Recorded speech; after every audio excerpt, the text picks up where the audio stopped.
On June 12th, the Iran presidential elections saw Mohammad Ahmadinejad prevail as the new president for Iran. His opposition, Mir Hossein Mousavi, received 33% of votes cast, and the results were immediately disputed with allegations of election fraud.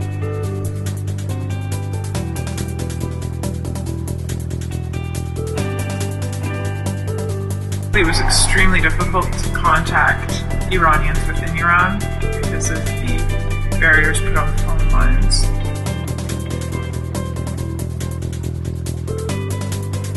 Newsweek said seizures of innocent journalists is a violation of right to a free press in Iran. So when the election was going on, Twitter was talking about the political instability in Iran.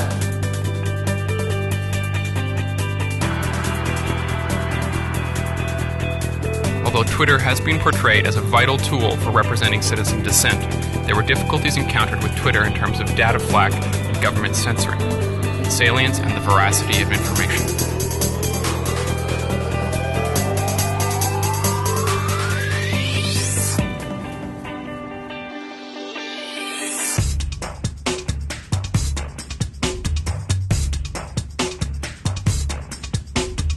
Twitter is a social networking tool in which users post messages under 140 characters.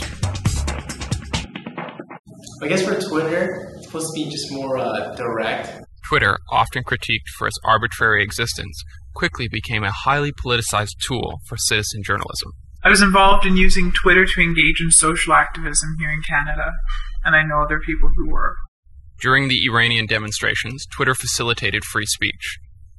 With many media outlets being censored and entry of foreign journalists being prohibited, tweeters within Iran became the only hands-on account of the protest. With citizen journalism and pictures that come straight from a protest right onto the internet, the news is far more real than it could ever be in any country, let alone Iran. Because what is an inappropriate tweet?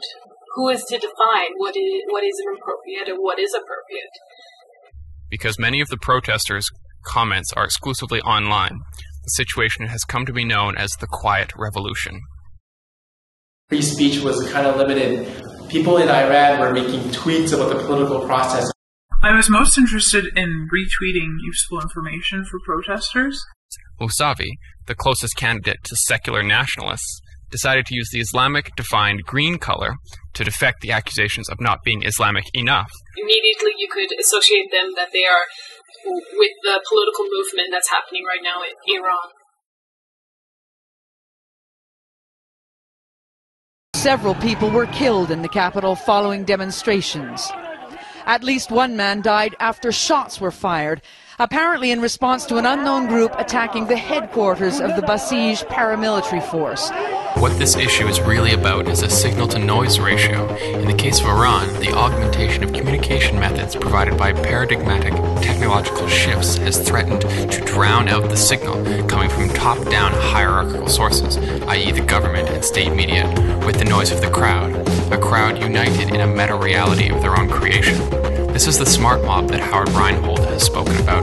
This is the eventual outcome of intense pressure facing a highly polarized Iranian society, both domestically and abroad. The expression of progressivism amongst the young and old alike will be seen both in daily life and the virtual worlds they inhabit. A neutral broadband network is one that is free from censorship and bottleneck. It is a user-driven system architecture with content production in the hands of the agent, and not a corporation. This is the way of the future, avoiding private ideological influence and coercive control of information. Without net neutrality, we are dangerously close to losing the basic freedoms we have all come to take for granted.